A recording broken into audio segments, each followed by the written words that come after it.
Bonjour, je m'appelle Mireille Hastings et je voudrais vous parler aujourd'hui du temps des cerises.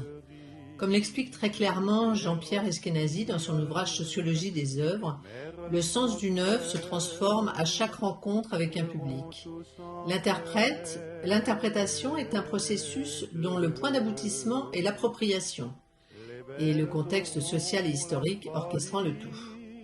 C'est toujours fascinant de constater ce cheminement avec les chansons qui font partie du répertoire national et dont pas une parole n'a été modifiée, contrairement à ce qui arrive souvent avec des chansons traditionnelles dont nous avons parlé auparavant. À l'époque de sa création, en 1866-1868, le temps des cerises est une pastorale. Paroles et mélodies évoquent explicitement le deuil amoureux, alors que son succès est intimement lié à l'histoire de la Commune de Paris, processus d'appropriation dont je parlais plus haut. Elle a été écrite par Jean-Baptiste Clément, chansonnier à Montmartre et communard, qui nous chante ce mélancolique début d'été au futur, comme si l'espoir de l'amour se mêlait intimement à la désillusion et à la souffrance. Le poète se prépare au deuil impossible d'un amour encore embryonnaire. En 1867, Clément est contraint à l'exil en Belgique en raison de ses amitiés avec des journalistes socialistes. C'est donc là qu'il publiera Le temps des cerises, qui sera mis en musique l'année suivante par Antoine Renard. Alors, Renard est un personnage fascinant et assez tristement typique de son époque. Il a été choriste, ténor lyrique, chanteur des rues et souffrait d'un cancer du visage parce qu'il avait longtemps exercé également le métier d'ouvrier fondeur-mouleur.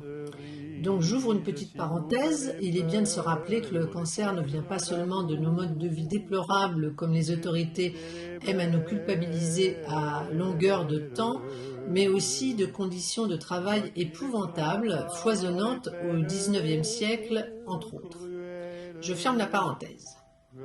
C'est donc Antoine Renard qui crée la chanson en 1868 à l'Eldorado, un café-concert très populaire à Paris et le succès est immédiat.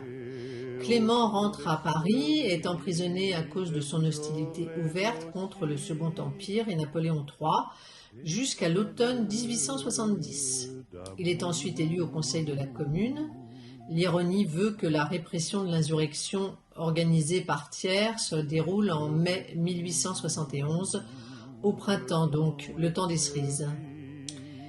En 1882, Clément a l'idée de dédier sa chanson devenue célèbre à Louise, une ambulancière volontaire, venue aider les ultimes combattants sur une barricade, le dernier jour de cette semaine sanglante. Personne ne sait ce qui est arrivé à Louise, on ne sait pas si elle a été fusillée par les Versaillais.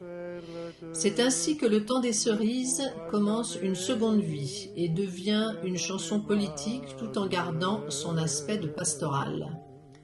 Cette assimilation du temps des cerises au souvenir de la Commune de Paris est facilitée par son texte qui parle d'une plaie ouverte. Je cite d'un souvenir que je garde au cœur, de cerises d'amour tombant en gouttes de sang.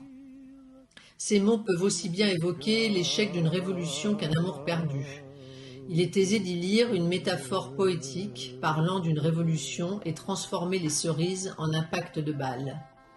En 1936, Jacques Prévert rendra un hommage à cette chanson avec le temps des noyaux. J'en cite quelques vers. Soyez prévenus, chefs de famille, le temps où vous donniez vos fils à la patrie, comme on donne du pain aux pigeons, ce temps-là ne reviendra plus. Le temps des cerises ne reviendra plus, le temps des noyaux non plus. On remarque que Prévert n'utilise plus le ton printanier du temps des cerises. L'humeur est plus sombre, les paroles plus tragiques. Loin du style de Jean-Baptiste Clément, qui transforme ses idées politiques et révolutionnaires à la moulinette de la poésie et quelquefois de la chanson enfantine. Car saviez-vous qu'il est également l'auteur de Dansons la Capucine ?